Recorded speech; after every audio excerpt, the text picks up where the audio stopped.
어머님, 잠깐만 화장실 다녀오세요. 저희는 차에서 기다릴게요. 며느리 수진이의 목소리는 평소보다 더 차갑게 느껴졌습니다. 저는 고개를 끄덕이며 휴게소 건물 쪽으로 걸어갔죠. 12월의 강원도 바람이 얼굴을 때렸어요. 외투를 여미며 발걸음을 재촉했습니다. 화장실 앞 복도는 난방이 잘 되어 있었어요. 손을 씻고 나오는데 거울에 비친 제 모습이 눈에 들어왔습니다. 75년을 살아온 얼굴이었죠. 주름이 깊게 파인 이마, 백발이 성성한 머리카락. 저는 한숨을 쉬며 밖으로 나왔어요. 주차장으로 나오는 순간 가슴이 철렁 내려앉았습니다. 검은색 승용차가 보이지 않았어요. 저는 눈을 비비며 주차장을 둘러봤습니다. 분명 여기 세워뒀는데, 아니, 저기였나?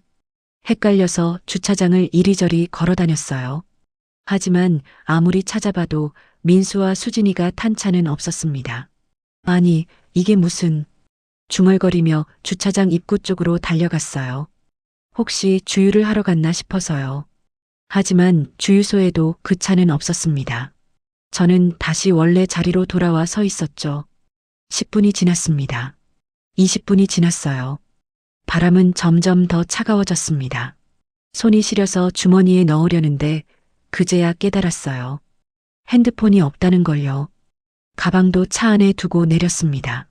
지갑도 핸드폰도 모두 가방 안에 있었어요. 민수야, 수진아. 작은 목소리로 불러봤지만 대답은 없었습니다. 주차장에는 저 말고도 사람들이 왔다 갔다 했어요. 하지만 아무도 저를 신경 쓰지 않았습니다. 모두 자기 일에 바빴죠. 30분이 지나고 1시간이 되어 갔습니다. 저는 휴게소 건물 안으로 들어갔어요. 따뜻한 온기가 몸을 감싸며 조금은 정신이 돌아왔습니다. 벤치에 앉아 생각해 봤어요. 혹시 급한 일이 생겨서 잠깐 다녀온 건가? 그렇게 믿고 싶었습니다. 아들이 저를 버렸다는 생각은 하고 싶지 않았어요. 민수는 제가 낳아서 키운 아들이잖아요. 그 아이가 어떻게 엄마를 버리겠어요.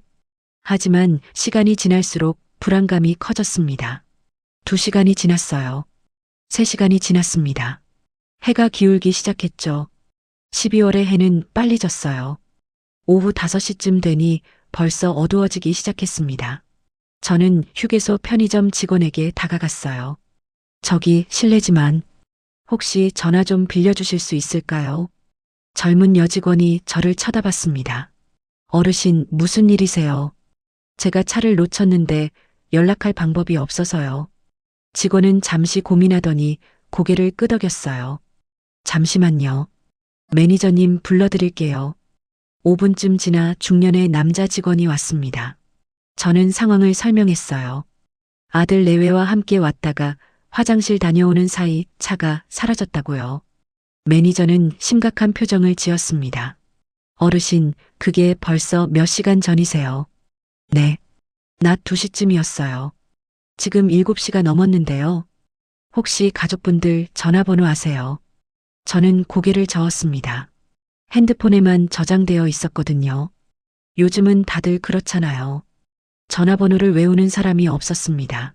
경찰에 신고해야 할 것 같아요. 매니저의 말에 저는 당황했습니다. 아니에요. 그냥 실수로 그런 거예요. 금방 돌아올 거예요. 하지만 제 목소리는 떨리고 있었어요. 저 스스로도 믿지 못하는 말이었으니까요. 매니저는 조용히 경찰서에 전화를 걸었습니다. 30분 후 경찰이 도착했어요. 젊은 경찰관 2명이었습니다. 어르신, 상황 설명 좀 해주시겠어요? 저는 떨리는 목소리로 다시 한번 이야기했습니다. 아들 민수, 며느리 수진이와 함께 차를 타고 왔다고요. 화장실 다녀오라고 해서 내렸는데 차가 사라졌다고요. 아드님 성함과 연락처 아세요? 성함은 박민수인데 전화번호는 제 핸드폰에만 있어요. 경찰은 노트북을 꺼내 뭔가를 검색했습니다. 박민수 씨, 주민등록번호 아시면 찾을 수 있을 텐데요. 저는 아들의 생년월일을 말했어요. 경찰은 몇 가지를 더 물어봤습니다. 그리고는 전화를 걸었죠. 여보세요, 박민수 씨 맞으십니까? 네, 저는 강원경찰청 속초경찰서인데요. 저는 가슴이 두근거렸습니다. 드디어 민수와 통화할 수 있겠구나. 하지만 경찰의 표정이 점점 굳어졌어요. 네, 네, 알겠습니다. 전화를 끄는 경찰이 저를 보며 말했습니다. 어르신, 아드님이 전화를 받긴 했는데요. 뭐래요? 어머니를 모신 적 없다고 하시네요. 그 순간 머리가 하얘졌습니다. 귀에서 윙하는 소리가 났어요. 다리에 힘이 풀려서 그 자리에 주저앉을 뻔했습니다. 경찰이 황급히 저를 부축했어요. 어르신, 괜찮으세요? 괜찮을 리가 없었습니다. 제가 낳아서 키운 아들이, 35년을 키운 아들이 저를 모른다고 했어요. 아니, 모르는 척을 한 겁니다. 그럴 리가 없어요. 제 목소리는 떨렸습니다. 민수가 제 아들이에요. 제가 낳았어요. 어떻게? 눈물이 주르륵 흘러내렸습니다. 참으려고 했지만 참을 수가 없었어요. 경찰은 난처한 표정을 지었습니다. 일단 보호소로 모셔드릴게요. 오늘 밤은 거기서 주무시고 내일 다시 연락해 보겠습니다. 저는 고개를 끄덕일 수밖에 없었어요. 다른 방법이 없었으니까요. 경찰차를 타고 이동하는 내내 창밖만 바라봤습니다. 왜일까요? 왜 민수는 저를 버린 걸까요? 수진이가 시킨 건가요? 아니면 민수 스스로 결정한 건가요? 머릿속이 복잡했습니다. 보호소에 도착했어요. 낡은 건물이었습니다. 하지만 안은 깨끗하고 따뜻했어요. 사회복지사 선생님이 저를 맞이했습니다. 어르신 힘드셨죠? 일단 씻고 편히 쉬세요. 침대가 있는 작은 방으로 안내받았습니다. 혼자 남겨지자 그제야 현실이 실감났어요. 저는 버려졌구나. 75년을 살아온 인생이 아들을 키우느라 고생한 세월이 이렇게 끝나는구나. 이불을 뒤집어 쓰고 울었습니다. 소리내서 울었어요. 누가 들을까봐 참지 않았습니다. 그냥 마음껏 울었어요. 찬바람 부는 강원도 휴게소. 그곳에 저를 두고 간 아들과 며느리. 그 추운 날의 기억은 평생 잊히지 않을 것 같았습니다. 보호소에서 첫날 밤을 보냈습니다. 잠은 한숨도 오지 않았어요. 천장만 바라보며 지난 시간들을 떠올렸죠. 대체 어디서부터 잘못된 걸까요? 남편 박종철이 세상을 떠난 게 10년 전이었습니다. 갑작스러운 심장마비였어요. 아침에 일어나지 않기에 깨우러 갔더니 이미 차가워져 있었죠. 그때 제 나이가 65세였어요. 장례를 치르고 한 달쯤 지났을 때였습니다. 민수가 찾아왔어요. 엄마, 혼자 사시기 힘드시죠? 저희 집에서 같이 사세요. 고마운 말이었습니다. 사실 혼자 사는 게 두렵기도 했어요. 그래서 아들 내외가 사는 서울 아파트로 이사를 갔죠. 수진이는 겉으로는 환영한다고 했습니다. 어머님, 편하게 계세요. 처음 1년은 괜찮았어요. 저는 집안일을 도맡아 했습니다. 청소, 빨래, 요리까지 다 했죠. 며느리가 직장 생활을 하니까 제가 해야 한다고 생각했어요. 민수도 만족스러워했습니다. 엄마 덕분에 집이 훨씬 깔끔해졌어요. 하지만 시간이 지나면서 분위기가 달라졌습니다. 수진이의 표정이 굳어지기 시작했어요. 제가 한 요리에 대해서도 한마디씩 했죠. 어머님, 요즘은 이렇게 짜게 안 먹어요. 국물 요리는 제 속이 안 좋아서요. 처음엔 입맛 차이려니 했습니다. 그래서 수진이가 좋아하는 음식을 만들려고 노력했어요. 하지만 뭘 해도 마음에 안 드는 것 같았습니다. 3년쯤 지났을 때였어요. 어느 날 저녁 민수가 늦게 들어왔습니다. 저는 거실에서 텔레비전을 보고 있었죠. 안방에서 수진이와 민수가 나누는 대화가 들렸어요. 당신, 우리 언제까지 이렇게 살 거예요? 수진이의 목소리였습니다. 무슨 소리야? 어머님 말이에요. 저도 이제 지쳐요. 남의 눈치 보면서 우리 집에서 사는 거 너무 힘들어요. 가슴이 철렁했습니다. 저는 숨을 죽이고 귀를 기울였어요. 그래도 우리 엄마인데. 민수의 목소리는 힘이 없었습니다. 요양원 알아보는 게 어때요? 요즘은 좋은 데 많잖아요. 그날 밤 저는 또 한숨도 자지 못했습니다. 며느리가 저를 그렇게 생각하고 있었다니요. 겉으로는 웃으면서 속으로는 그런 생각을 하고 있었어요. 다음 날부터 조심했습니다. 더 눈치를 보게 됐죠. 수진이 퇴근하면 제 방으로 들어가 있었어요. 저녁도 일찍 먹고 빨리 치웠습니다. 거실에 나와 있는 시간을 최대한 줄였어요. 하지만 그럴수록 관계는 더 나빠졌습니다. 수진이는 저와 눈도 마주치지 않으려 했어요. 민수는 그런 아내와 어머니 사이에서 갈팡질팡했죠. 5년째 되던 해였습니다. 수진이가 본격적으로 요양원 이야기를 꺼내기 시작했어요. 어머님, 강남에 정말 좋은 실버타운 있대요. 한번 구경이라도 가보실래요? 저는 고개를 저었습니다. 난 괜찮아. 여기서 지낼게. 하지만 어머님도 또래 친구들이 있는 게 좋지 않으세요? 필요 없어. 대화는 거기서 끝났습니다. 하지만 수진이는 포기하지 않았어요. 틈만 나면 요양원 팸플릿을 가져왔죠. 민수에게도 계속 이야기했을 겁니다. 7년째부터는 노골적으로 불편함을 드러냈습니다. 제가 만든 음식은 거의 먹지 않았어요. 외식을 하거나 배달을 시켰죠. 저는 혼자 먹었습니다. 엄마, 미안해요. 수진이가 요즘 입맛이 없대요. 민수는 변명했지만 저도 알고 있었습니다. 그냥 저를 피하는 거라는 걸요. 8년째 수진이가 친정 부모님을 모시겠다고 했어요. 장모님, 장인어른이 편찮으셔서요. 잠깐만 모시려고요. 하지만 잠깐이 아니었습니다. 한 달이 지나고 2달이 지나도 계속 계셨어요. 좁은 아파트에 어른이 4명이나 되니 더 답답했죠. 그때부터 노골적으로 저를 무시하기 시작했습니다. 수진이 부모님은 안방을 쓰고 저는 작은 방에 있었어요.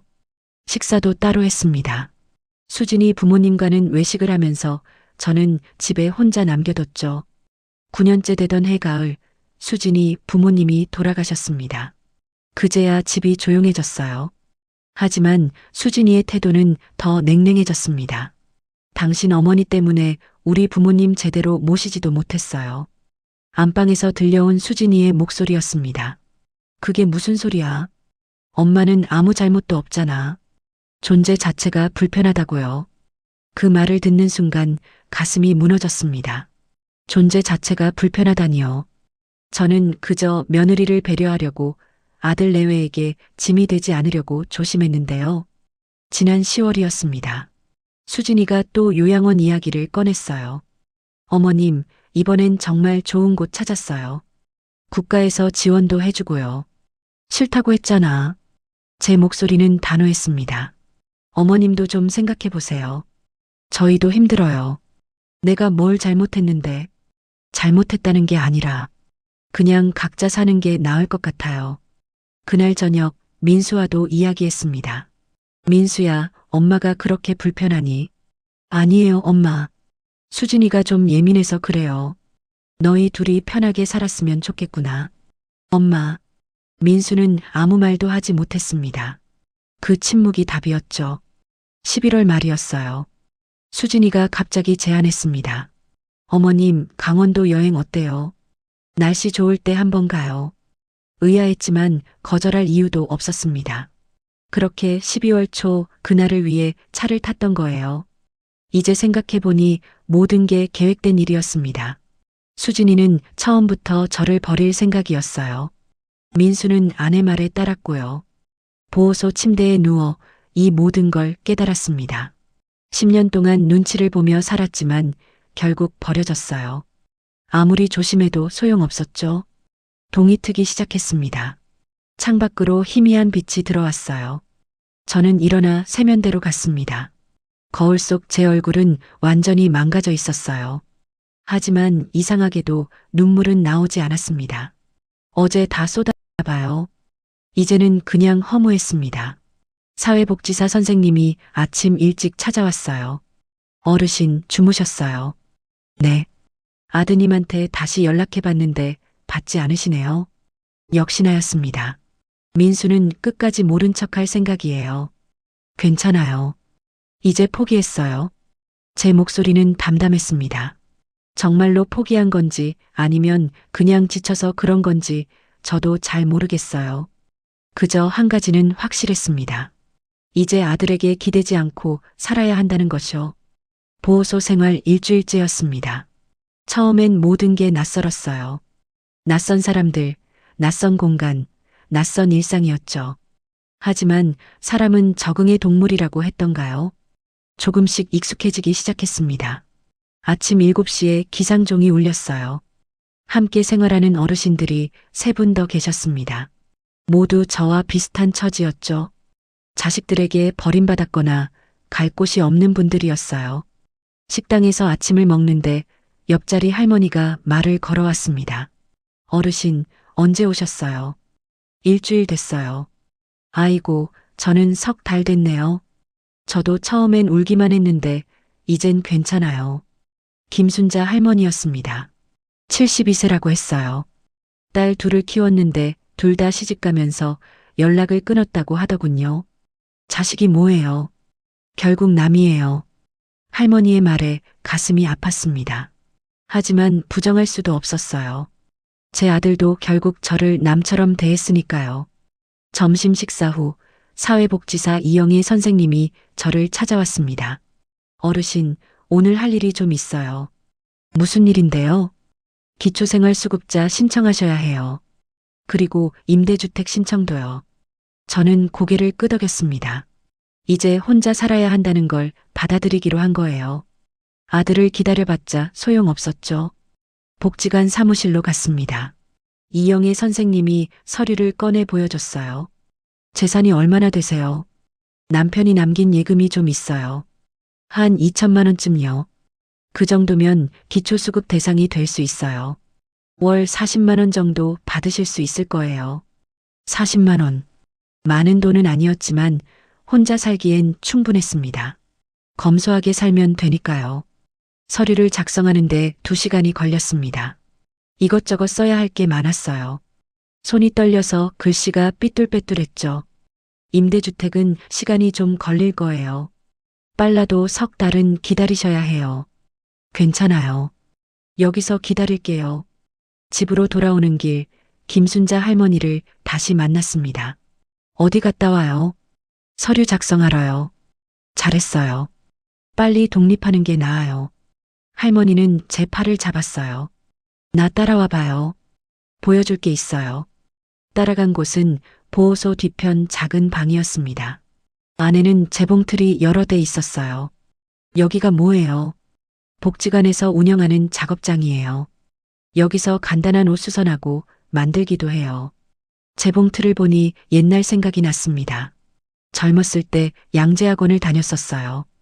결혼하고 애 키우느라 그만뒀지만요. 저도 옛날에 재봉 배웠어요.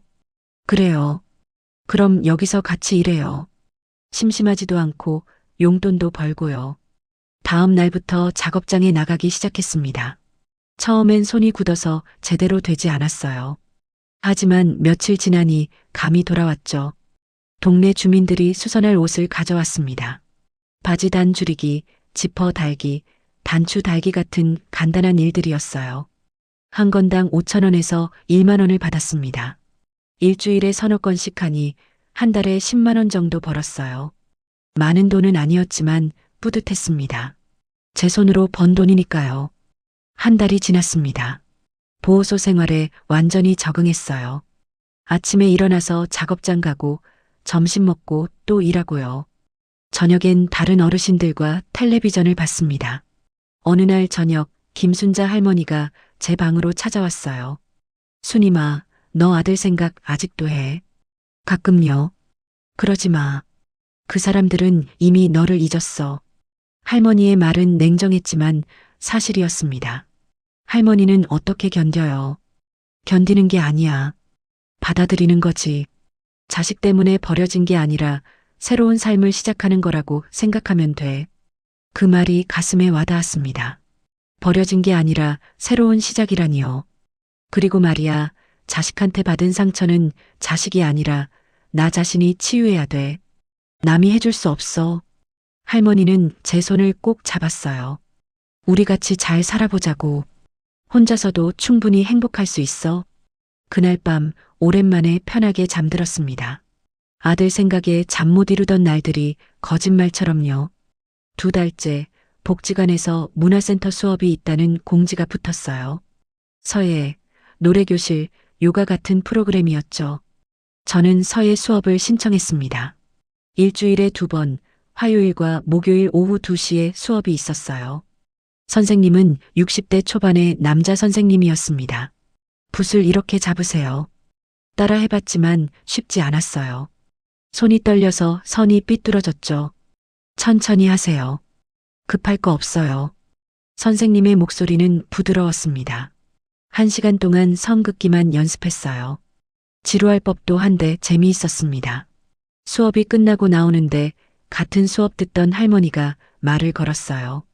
저도 처음엔 어려웠는데 하다 보니 재미있어요. 얼마나 배우셨어요? 3달 됐어요. 이제 간단한 글씨는 쓸 수 있어요. 그 할머니와 친해졌습니다. 이름은 최명숙 할머니였어요. 남편과 사별하고 혼자 사신다고 했죠. 자식은 없으세요? 아들이 하나 있는데 미국에 살아요. 1년에 한 번 올까 말까 해요. 그래도 연락은 하시잖아요. 전화는 한 달에 한 번쯤. 하지만 뭐 사는 게 다 거기서 거기예요.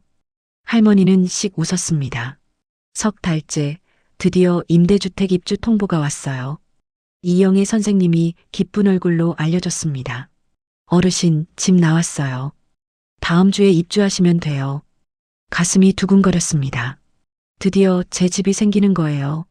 비록 작은 임대주택이지만 저만의 공간이었죠. 어디예요? 여기서 버스로 20분 거리예요. 원룸형인데 깨끗해요. 다음 날 이영애 선생님과 함께 집을 보러 갔습니다. 낡은 빌라 2층이었어요. 방 하나에 작은 부엌과 화장실이 있었습니다. 어때요? 괜찮죠? 네, 좋아요. 정말 좋았습니다. 비록 좁고 낡았지만 제 집이니까요. 입주날 김순자 할머니와 최명숙 할머니가 도와주러 왔어요. 우리가 이불이랑 식기 좀 모았어. 고마워요, 할머니들. 짐이 많지 않았습니다. 옷 몇 벌과 생활용품이 전부였어요. 1시간 만에 다 정리됐죠. 자, 이제 새 출발이야. 김순자 할머니가 제 어깨를 두드렸습니다. 혼자서도 충분히 잘 살 수 있어. 우리가 증명해 보이자고. 저는 고개를 끄덕였어요. 그래요, 혼자서도 괜찮아요. 이제는 아무에게도 의지하지 않고 살 거예요. 창밖을 바라봤습니다. 햇살이 따뜻하게 들어왔어요. 새로운 시작이 두렵지 않았습니다. 오히려 기대됐죠. 75년을 살면서 처음으로 진짜 제 인생을 사는 것 같았습니다. 3달째 접어들었습니다. 매일 아침 7시에 일어나서 간단히 아침을 먹고 복지관으로 갔어요. 작업장에서 오전 내내 옷수선을 했죠. 점심은 복지관 식당에서 먹었습니다. 오후엔 서예 수업이 있는 날도 있고 없는 날엔 그냥 작업을 더 했어요. 저녁엔 집에 돌아와서 텔레비전을 보거나 일찍 잠들었습니다. 단순한 일상이었지만 평온했어요.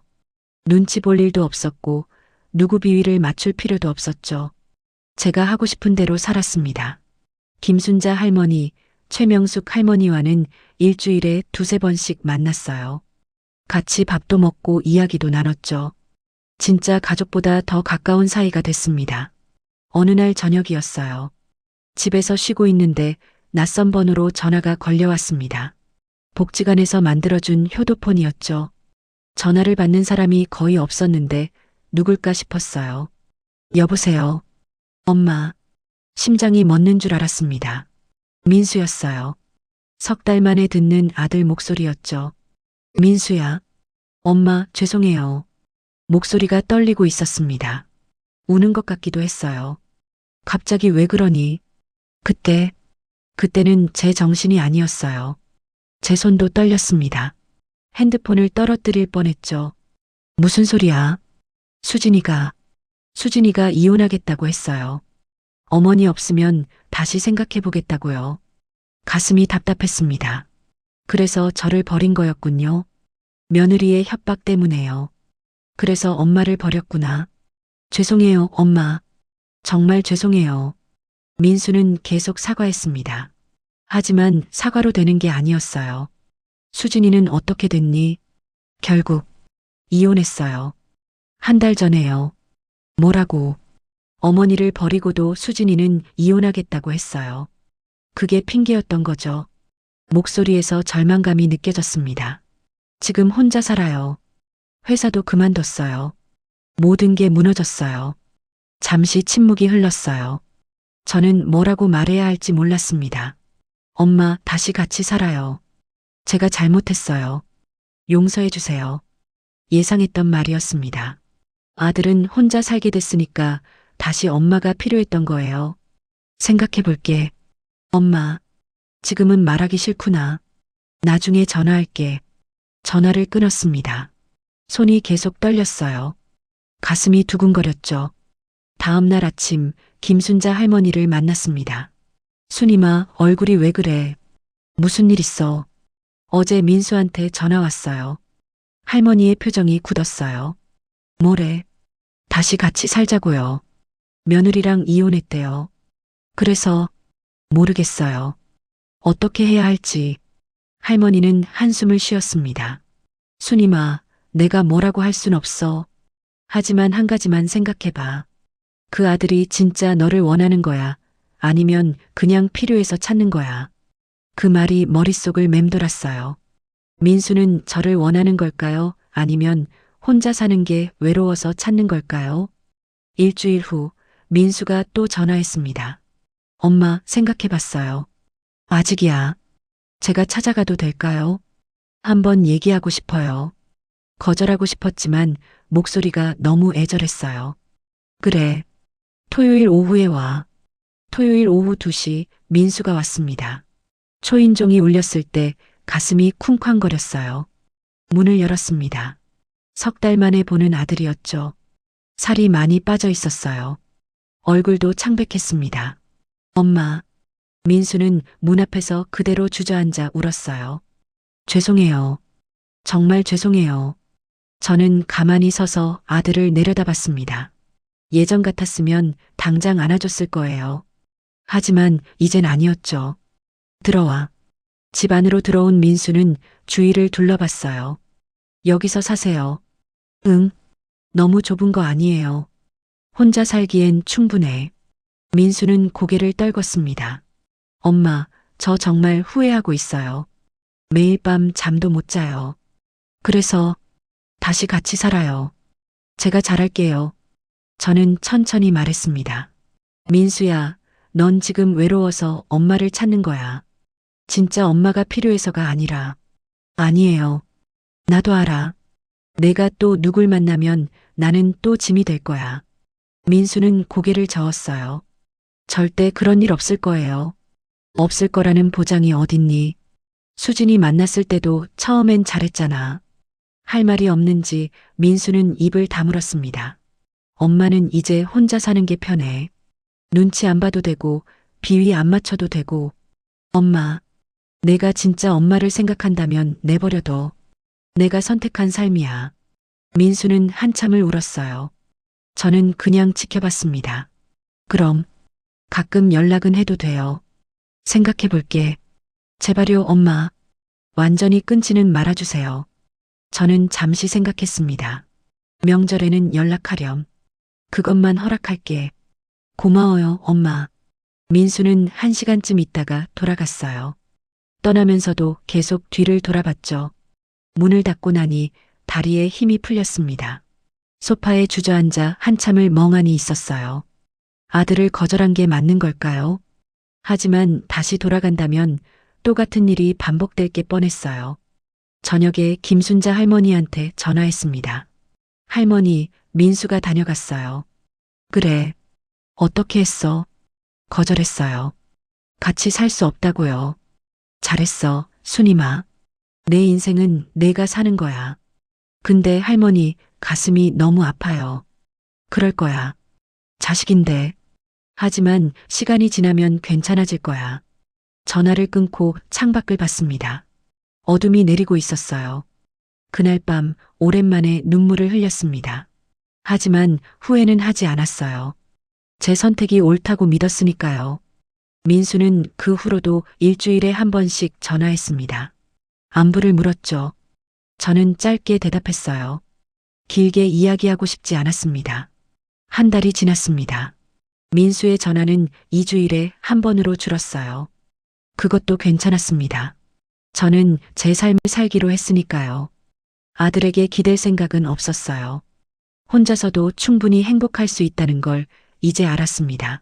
민수와 만난 지 2달이 지났습니다. 그동안 전화는 몇 번 받았지만 만나지는 않았어요. 만날 이유가 없었죠. 복지관 작업장에서 일하던 어느 날이었습니다. 이영애 선생님이 찾아왔어요. 어르신, 좋은 소식 있어요. 무슨 소식인데요? 구청에서 지원금이 나왔어요. 어르신들 자립을 돕는 프로그램인데 소규모 공방을 열 수 있대요. 귀가 번쩍 뜨였습니다. 공방이요. 네, 최대 3분까지 함께 하실 수 있어요. 임대료 지원에 초기 운영비까지 나와요. 그날 저녁 김순자 할머니와 최명숙 할머니를 만났습니다. 할머니들, 우리 공방 해볼까요? 공방. 구청에서 지원해준대요. 우리 셋이 같이 하면 딱 좋을 것 같아요. 김순자 할머니가 눈을 반짝였어요. 재밌겠는데.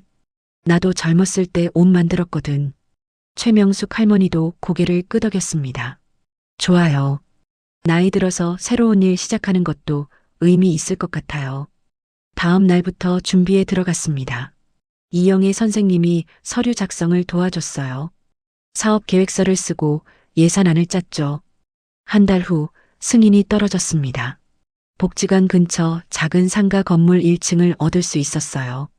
월세는 구청에서 1년간 지원해줬습니다. 할머니들, 우리 가게 이름 뭐로 할까요? 실버 공방. 너무 평범한데. 고민하다가 제가 말했어요. 새봄 공방은 어때요? 우리가 새로운 봄을 맞이한다는 의미로요. 좋아. 새봄 공방. 간판을 달고 내부를 정리하는데 2주가 걸렸습니다. 재봉틀 세대를 놓고 천과 부자재들을 정리했어요. 작은 테이블도 2개 놓았죠. 오픈날 동네 어르신들이 축하해 주러 왔습니다. 떡도 돌리고 꽃도 받았어요. 가슴이 벅찼습니다. 75년 인생에 이런 날이 올 줄 몰랐어요. 김순자 할머니가 제 손을 잡았어요. 우리 열심히 해보자. 성공해보자고. 처음엔 손님이 많지 않았습니다. 하루에 1~2명 오면 다행이었어요. 하지만 입소문이 나면서 조금씩 늘어났죠. 여기 바지 단 정말 잘하시네요. 다음에 또 올게요. 한 달에 30만 원 정도 수입이 생겼어요. 셋이 나눠 가지면 각자 10만 원씩이었습니다. 많지 않았지만 뿌듯했죠. 석 달째 민수에게서 전화가 왔습니다. 엄마, 설날이에요. 인사드리려고요. 그래, 잘 지내니? 네. 엄마는요? 나도 잘 지내. 뭐 하고 계세요? 공방 차렸어. 친구들이랑 같이. 공방이요. 목소리에 놀람이 섞여 있었어요. 응. 옷 수선하고 만들기도 하고. 대단하세요, 엄마. 대단할 것까지야. 그냥 심심하지 않게 일하는 거지. 짧은 통화였습니다. 끊고 나니 속이 후련했어요. 아들한테 더 이상 기대지 않아도 된다는 걸 보여준 것 같았죠. 6개월째 어느 날 오후였습니다. 공방 문이 열리며 수진이가 들어왔어요. 깜짝 놀랐습니다. 머리를 단정하게 묶은 수진이는 예전보다 초췌해 보였죠. 어머님, 김순자 할머니와 최명숙 할머니가 자리를 피해줬어요. 저와 수진이만 남았습니다. 무슨 일이니? 죄송해요, 어머님. 정말 죄송해요. 수진이는 바닥에 무릎을 꿇었어요. 그 모습에 당황했습니다. 일어나. 용서해 주세요. 제가 정말 잘못했어요. 일어나라고 했어. 수진이는 천천히 일어났습니다. 눈이 퉁퉁 부어 있었어요. 민수랑 이혼했다며. 네. 제 욕심 때문이었어요. 어머님이 계시면 제가 불편할까봐. 그래서 나를 버렸지. 수진이는 고개를 숙였어요. 변명의 여지가 없어요. 하지만 이혼하고 나니 제가 얼마나 잘못했는지 알겠어요. 그게 나랑 무슨 상관이니? 다시 기회를 주세요. 제가 정말 달라졌어요. 저는 한숨을 쉬었습니다.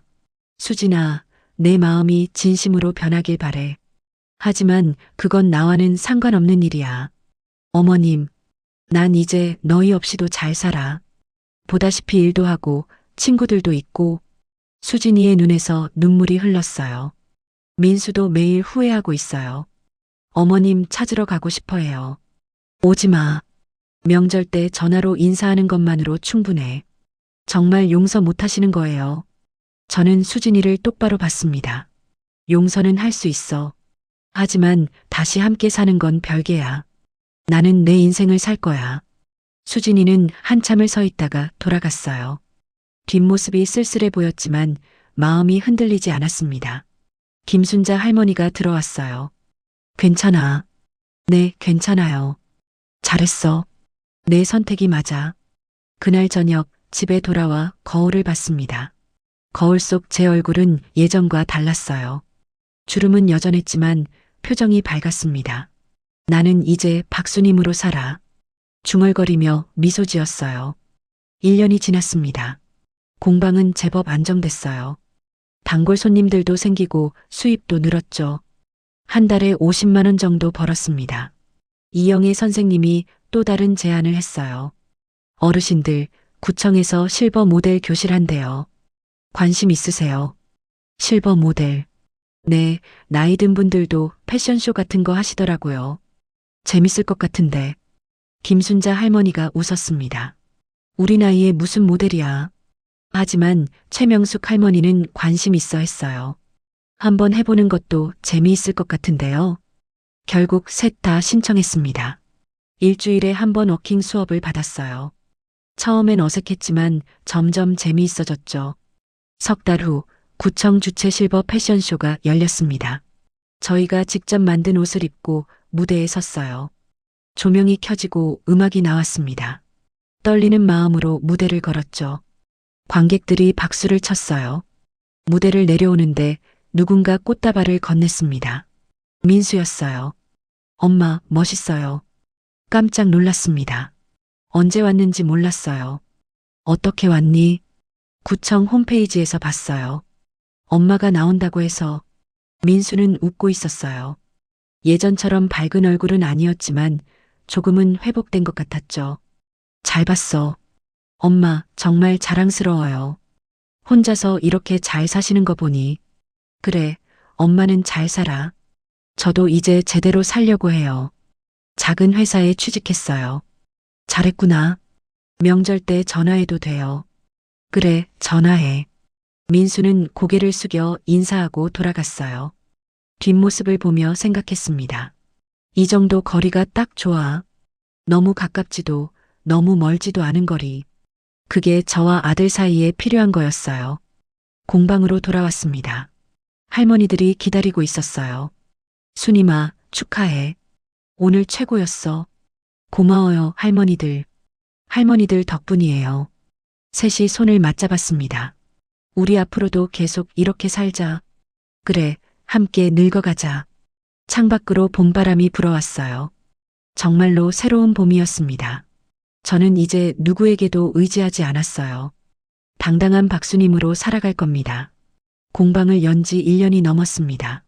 이제는 동네에서 제법 알아주는 곳이 됐어요. 단골 손님들이 늘어나면서 한 달 수입도 70만 원까지 올랐죠. 셋이 나눠 가지면 각자 20만 원 정도였습니다. 기초수급비 40만 원에 공방 수입 20만 원을 더하니 한 달에 60만 원이었어요. 검소하게 살면 충분한 돈이었습니다. 저축도 조금씩 하기 시작했죠. 어느 화요일 오후였습니다.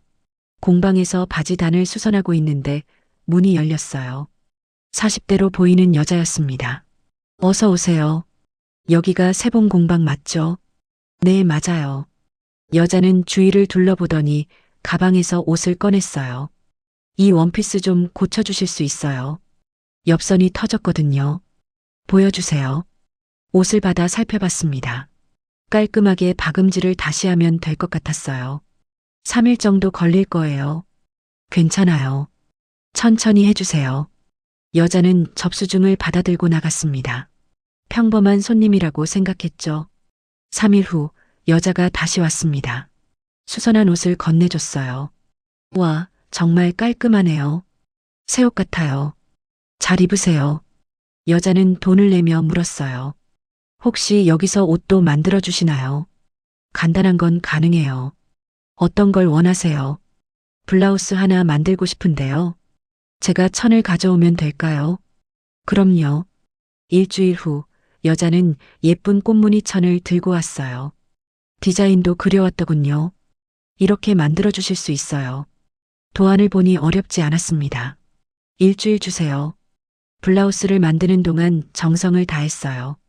바느질 하나하나 신경 썼죠. 김순자 할머니도 도와줬습니다. 이거 참 예쁘게 나왔다. 완성된 블라우스는 정말 근사했어요. 마치 백화점에서 파는 것 같았죠. 여자가 찾으러 왔을 때 눈이 휘둥그레졌습니다. 세상에, 이게 정말 제가 가져온 천으로 만든 거예요.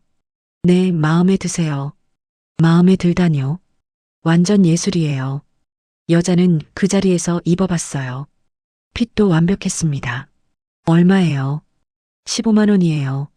너무 싸요. 이 정도면 30만 원 받아도 돼요. 하지만 저희는 욕심내지 않았습니다. 적정한 가격을 받는 게 맞다고 생각했어요. 그 여자가 입소문을 냈는지 맞춤 옷 주문이 들어오기 시작했습니다. 블라우스, 치마, 원피스 등 다양했어요. 한 달에 맞춤 옷만 5벌 정도 만들었죠. 수입이 2배로 늘었습니다. 이제 한 달에 각자 40만 원씩 가져갔어요. 할머니들, 우리 정말 잘 되는 것 같아요. 김순자 할머니가 신이 났어요. 그러게, 나이 들어서 이런 재미를 느낄 줄 몰랐어. 최명숙 할머니도 웃었습니다. 다 수님이 덕분이야. 공방하자고 한 게. 세 사람이 모여 차를 마시며 이야기 나누는 시간이 가장 행복했어요. 진짜 가족 같았습니다. 어느 목요일 오후였습니다. 공방 문이 열리며 수진이가 또 들어왔어요. 3달 만이었죠.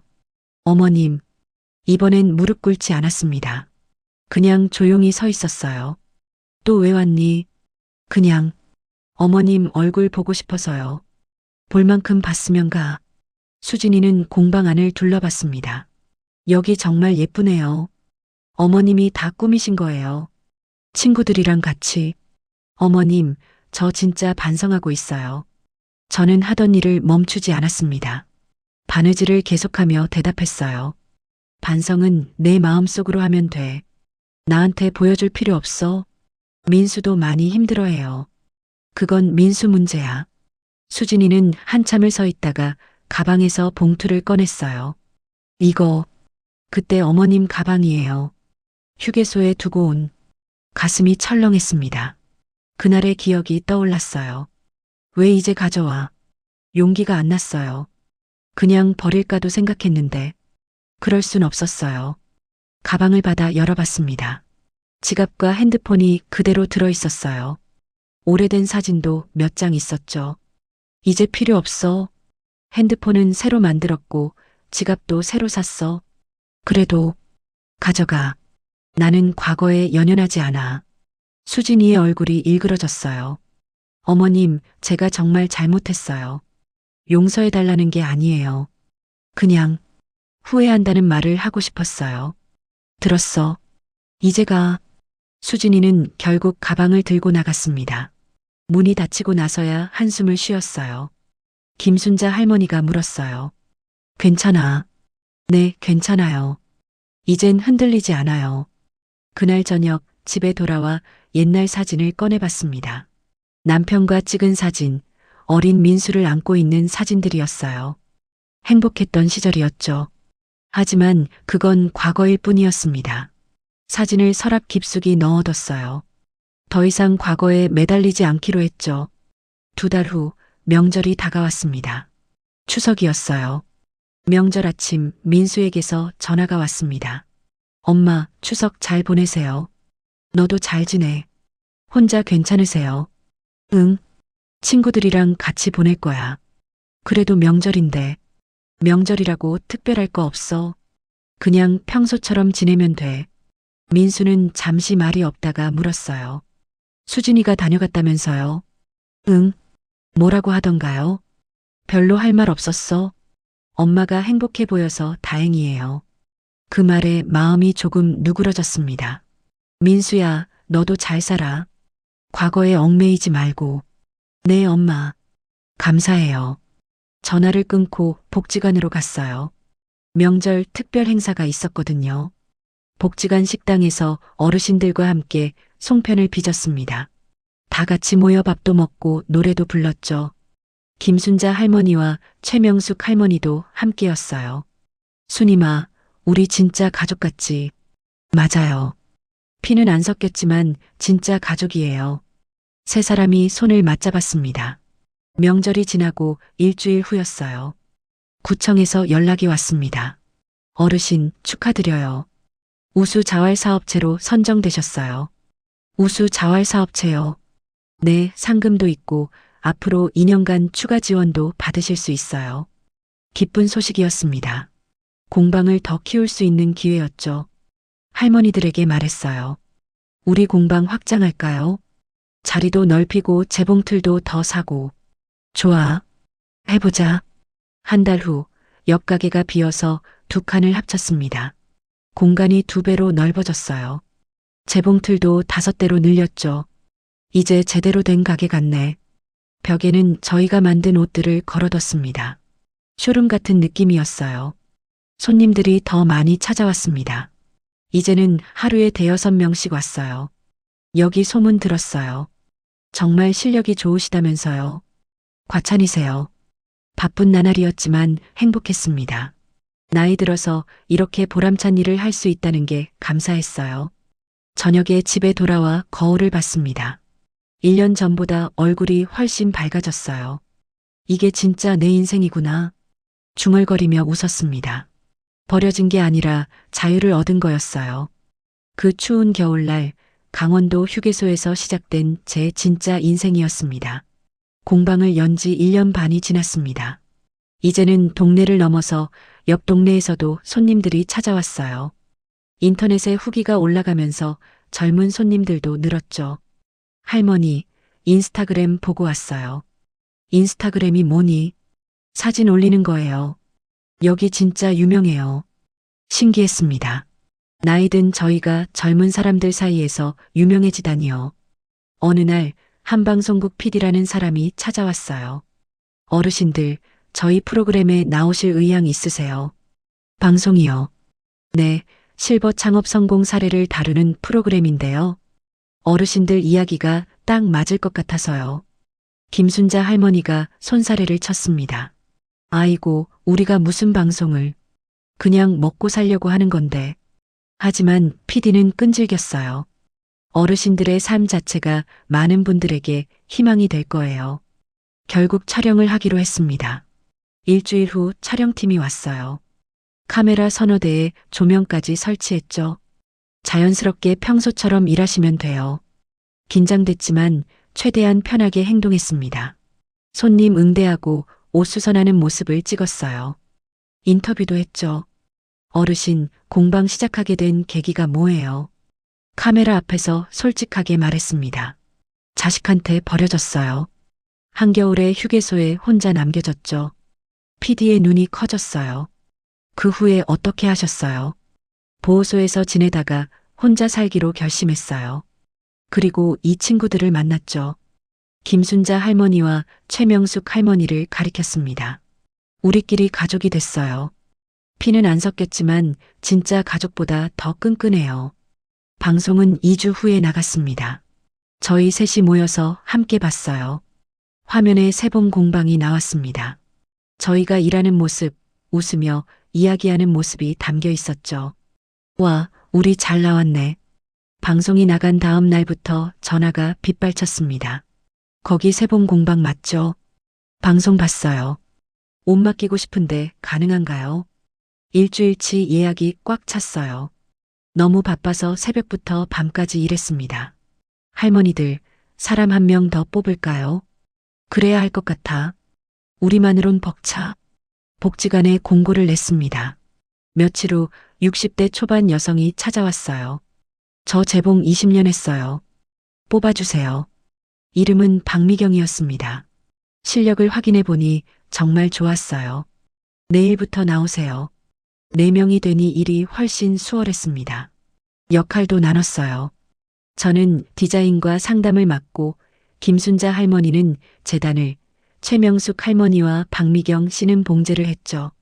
한 달 수입이 200만 원까지 올랐습니다. 넷이 나누니 각자 50만 원씩이었어요. 이제 진짜 자립했네. 기초수급비까지 합치면 한 달에 90만 원이었습니다. 충분히 여유로운 생활이었죠. 어느 토요일 오후였어요. 공방 문이 열리며 민수가 들어왔습니다. 엄마, 어떻게 왔니? 그냥 얼굴 보고 싶어서요. 1년 만에 보는 아들이었습니다. 얼굴에 생기가 돌았어요. 예전보다 건강해 보였죠. 요즘 어떻게 지내니? 잘 지내요. 회사도 다니고 운동도 시작했어요. 잘 됐구나. 민수는 공방 안을 둘러봤습니다. 여기 정말 크네요. 방송도 나왔다면서요. 응. 덕분에 손님이 많아졌어. 엄마 대단해요. 정말로요. 민수의 눈에 눈물이 맺혔어요. 엄마, 그때 정말 잘못했어요. 알아. 용서해달라는 게 아니에요. 그냥 엄마가 이렇게 잘 사는 모습 보니까 안심이 돼요.